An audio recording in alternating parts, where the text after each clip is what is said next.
Hi ಎಲ್ರಿಗೂ ನಮಸ್ಕಾರ. ಹೇಗಿದ್ದೀರಾ? ವೆಲ್ಕಮ್ ಬ್ಯಾಕ್ ಟು ದೀಪಾಸ್ ಕನಸು ಯೂಟ್ಯೂಬ್ ಚಾನೆಲ್. ನಾನು ನಿಮ್ಮ ದೀಪಾ.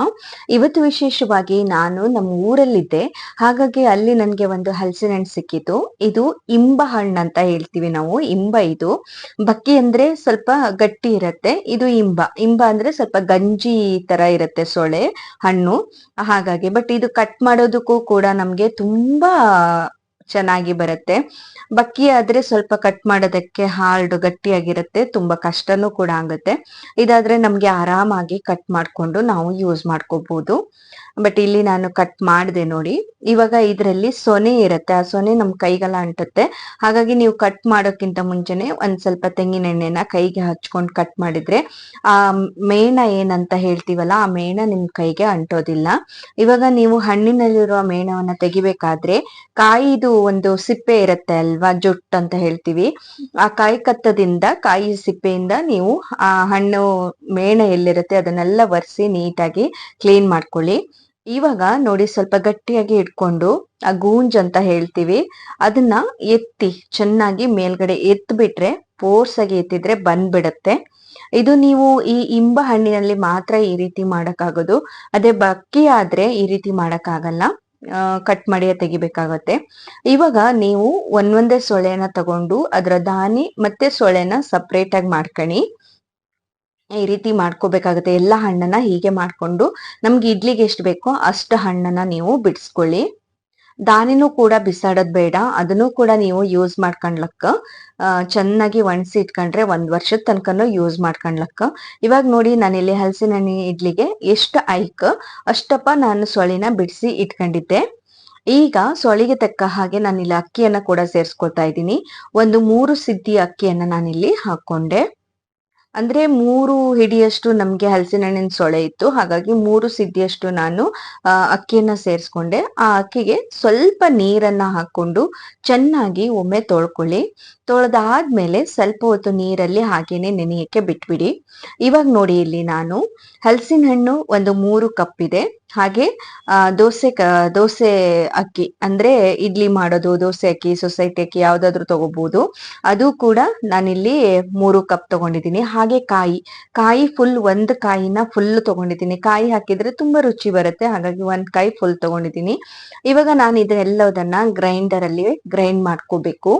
ಅಕ್ಕಿಯನ್ನ ಹಾಕೊಂಡೆ. ಹಾಗೆ ಈಗ ಹಲಸಿನ ಹಣ್ಣಿನ ಸೊಳೆಗಳನ್ನ ಕೂಡ ನೀವು ಇದ್ರ ಜೊತೆಗೆ ಸೇರಿಸ್ಕೊಳ್ಳಿ. ಇದು ಚೆನ್ನಾಗಿ ರುಬ್ಕೊಳ್ಳಿ. ಇವಾಗ ನಾನಿಲ್ಲಿ ಕಾಯಿ ತುರಿಯನ್ನ ಕೂಡ ಸೇರಿಸ್ಕೊಂಡೆ. ಇಲ್ಲಿ ನೀವು ಒಂದು ನೆನ್ಪಿಟ್ಕೊಳ್ಳಿ, ಯಾವುದೇ ರೀತಿಯ ನೀರನ್ನ ಇಲ್ಲಿ ಸೇರಿಸಬಾರ್ದು, ಹಾಗೇನೆ ರುಬ್ಕೋಬೇಕಾಗತ್ತೆ. ಯಾಕಂದ್ರೆ ಹಲಸಿನ ಹಣ್ಣಿನ ಸೊಳೆಯಲ್ಲಿ ಸ್ವಲ್ಪ ಸ್ವಲ್ಪ ನೀರಿನ ಅಂಶ ಇರೋದ್ರಿಂದ ಇನ್ನು ನಮ್ಗೆ ಇಡ್ಲಿ ಮಾಡೋದಕ್ಕೆ ಅದು ಚೆನ್ನಾಗಿ ಬರಲ್ಲ.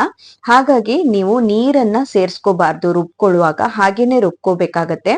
ಇವಾಗ ಚೆನ್ನಾಗಿ ಒಂಥರ ನೈಸಾಗಿ ರುಬ್ಕೋಬೇಕು. ಅತೀ ನೈಸ್ ಆಗ್ಬೇಕಂತ ಇಲ್ಲ, ಸ್ವಲ್ಪ ಜರಿ ಜರಿ ಇದ್ರೂ ಪರವಾಗಿಲ್ಲ. ಇವಾಗ ನೋಡಿ ಆಗಿದೆ. ಈ ರೀತಿಯಾಗಿ ನೋಡಿ, ಈ ರೀತಿ ತಗೊಳ್ಳಿ. ಯಾಕಂದ್ರೆ ಅದು ನೀರ್ ಹಾಕದೆ ಇರೋದ್ರಿಂದ ನಮ್ಗೆ ಸ್ವಲ್ಪ ದಪ್ಪ ಇದ್ರಲ್ಲೇ ಬರುತ್ತೆ.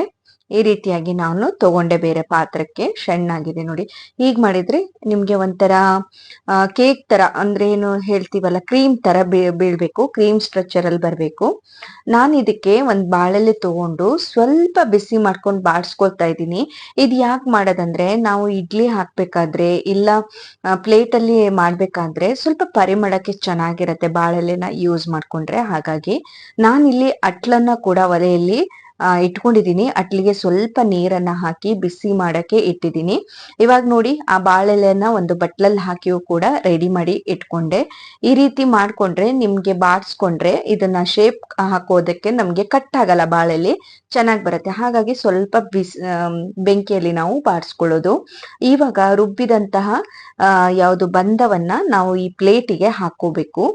ಚೆನ್ನಾಗಿ ಅದನ್ನ ಸ್ಪ್ರೆಡ್ ಮಾಡಿ, ಒಂದು ಪ್ಲೇಟ್ ಫುಲ್ ಸ್ಪ್ರೆಡ್ ಮಾಡ್ಕೋಬೇಕು. ನೋಡಿ, ಈ ರೀತಿಯಾಗಿ ನಾನು ಸ್ಪ್ರೆಡ್ ಮಾಡ್ಕೊಂಡೆ. ಈ ರೀತಿಯಾಗಿ ಸೆಟ್ ಮಾಡ್ಕೊಳ್ಳಿ.